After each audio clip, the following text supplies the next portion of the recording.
स्वाभिमानी बूढ़ा। एक दिलचस्प कहानी। वह देखो, देखने में ही गुंडा लगता है, कपड़ों को देखकर ही लगता है गवार होगा।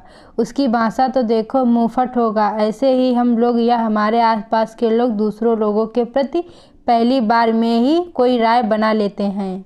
आज की कहानी आपको इसी बुरी आदत से दूर करने की सीख देगी। सर, वह देखो, वह जो सबसे आखिरी वाले टेबल पर बैठकर खाना खा रहा है ना, वह बुढ़ा आज पहली बार नहीं आया है। वह इससे पहले भी 2 बार अपने होटल में खाना खाकर जा चुका है, लेकिन उसने अब तक अपने उधार के पैसे नहीं चुकाए हैं और आज फिर आ गया है खाना खाने। होटल के एक वेटर ने अपने मालिक हीराचंद के कानों में धीरे से यह बात बताई। हीराचंद ने उस बूढ़े की तरफ एक नज़र दौड़ाई, उसे ध्यान से देखा और अपने कर्मचारी से पूछा, आज कितने का ऑर्डर दिया है उसने? सर, वो भले ही उधार का खाता है, फिर भी वो कंजूस, कभी ज़्यादा का ऑर्डर नहीं करता है। आज भी अपने बाकी दिनों की तरह ही सब्जी रोटी मंगाई है, 50 रुपये बिल होगा उसका। वेटर ने जवाब के साथ उस बूढ़े के प्रति अपने विचार भी व्यक्त किए। बूढ़े के साधारण से खाने का ऑर्डर देखकर सोचते हुए हीराचंद ने कहा, कुछ मजबूरी होगी उसकी, इसलिए बेचारे पैसे नहीं दे पाए होंगे। नहीं सर, ऐसे लोगों को मैं बहुत अच्छी तरह से जानता हूँ। फोकट का खाने की आदत होती है उसको, और जब पैसे देने की बारी आती है तो आनाकानी करते हैं। बूढ़े की तरफ वेटर ने तिरस्कार भरी नज़रों से देखते हुए कहा। हीराचंद को अपने कर्मचारी के विचार जानकर थोड़ा बुरा लगा। उन्होंने कहा, अच्छा है, ठीक है, तुम जाओ, मैं देखता हूँ क्या करना है। हीराचंद ने एक बार फिर उस बूढ़े की तरफ गौर से देखा। बुढ़ापे की वजह से चेहरे से जा चुकी चमक हीराचंद इतनी दूर से भी महसूस कर पा रहा था। बड़े ही साधारण कपड़े पहने थे उसने, कुर्ता पजामा और कंधे पर गमछा डाल रखा था। अपना खाना खत्म कर वह बूढ़ा सीधे काउंटर की तरफ हीराचंद के पास आकर खड़ा हो गया और बोला, साहब, कितना बिल हुआ मेरा? पहले का उधार जोड़कर बताइए। हीराचंद ने उसका पहले का और आज का बिल पहले से तैयार किया रखा था।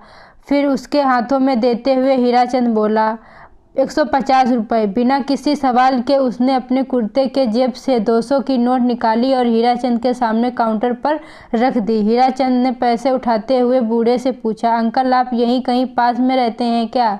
नहीं बेटा, मेरा घर यहाँ से बहुत दूर है, उसने कहा। फिर आप अक्सर इतनी दूर खाना खाने कैसे आते हो? हीराचंद ने फिर से पूछा। मैं यहाँ पास के एक शॉप में लेखपाल का काम करता हूँ। जब जब मैं टिफ़िन नहीं लाता तब तब खाना खाने तुम्हारे यहाँ आ जाया करता हूँ।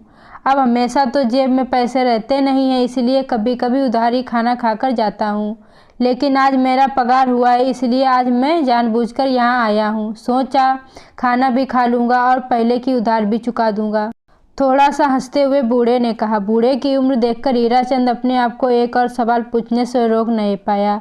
आपका परिवार नहीं है क्या? बूढ़ा बोला, है ना, बेटा है, बहू, पोता पोती सब हैं और कई सारे रिश्तेदार भी हैं, लेकिन जब तक मेरे हाथ पांव सलामत है मुझे यह पसंद नहीं कि मैं बिना कुछ किए रोटी खाऊं। हाँ, शरीर में पहले जैसी ताकत नहीं रही, अब पहले जितनी मेहनत नहीं कर पाता हूँ, इसलिए लेखपाल का काम करता हूँ। बूढ़े आदमी की ईमानदारी और इतना कठिन परिश्रम देखकर एक बार तो हीराचंद के मन में ख्याल आया कि उससे खाने के पैसे ना लिए जाएं, लेकिन उसके साथ हुई इस 2 मिनट की बातचीत में हीराचंद या तो जान गया था कि वह बुजुर्ग कितना स्वाभिमानी है, उसके स्वाभिमान को ठेस न पहुँचे, यह सोचकर हीराचंद ने 150 रुपये काटकर 50 का नोट निकालकर उसकी तरफ बढ़ाया। बूढ़े ने होटल में इधर उधर देखा और उसी जो कुछ देर पहले उसकी शिकायत हीराचंद से कर रहा था, वेटर की तरफ इशारा करते हुए हीराचंद से बोला, यह 50 रुपये टिप के तौर पर उस वेटर को दे देना, क्योंकि उसने हर बार बहुत प्यार से और अपनेपन से मेरी सेवा की है, मुझे खाना परोसा है। इतना बोलकर वो वहाँ से चला गया। 50 रुपये हाथों में लिया हीराचंद अपने कर्मचारी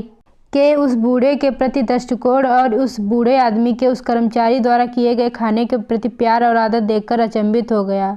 उसके पास बोलने के लिए कुछ भी नहीं था। तो दोस्तों, आप अमीर हैं या गरीब, आपके पास जो पैसा है वह कभी भी यह तय नहीं करता हमारा दूसरे लोगों की तरफ वैसा दृष्टिकोण है या हमारे विचार कैसे हैं, यही हमें गरीब या अमीर, अच्छा या बुरा बनाते हैं। सोचिए, अगर किसी बूढ़े आदमी को उस उम्र के इस पड़ाव में भी बैठकर खाना अच्छा नहीं लगता हो, तो उन्हें अपने बच्चों पर बोझ न बनना हो, तो उनका स्वाभिमान कितना पक्का होगा। इसलिए ऐसे लोगों को देखकर उनके खिलाफ कोई राय मत बनाइए, पहले उनको जानने की कोशिश कीजिए। अगर उनका व्यवहार कुछ अलग लगे तो सोचिए कि ज़रूर उनकी कोई मजबूरी होगी। इससे उनका तो कोई फ़ायदा या नुकसान नहीं होगा, लेकिन हमें और लोगों को हमारे विचारों के बारे में पता चलेगा। इसीलिए किसी के भी प्रति अपना राय देने से पहले अपने विचारों पर विचार करना ज़रूरी है। दूसरों को जज करने से पहले अपने विचारों को जज करना आवश्यक है कि कहीं हम गलत विचारों के अधीन होकर गलत व्यवहार तो नहीं कर रहे हैं। आपको यह कहानी अच्छी लगी हो तो मेरे वीडियो को लाइक करना ना भूलें।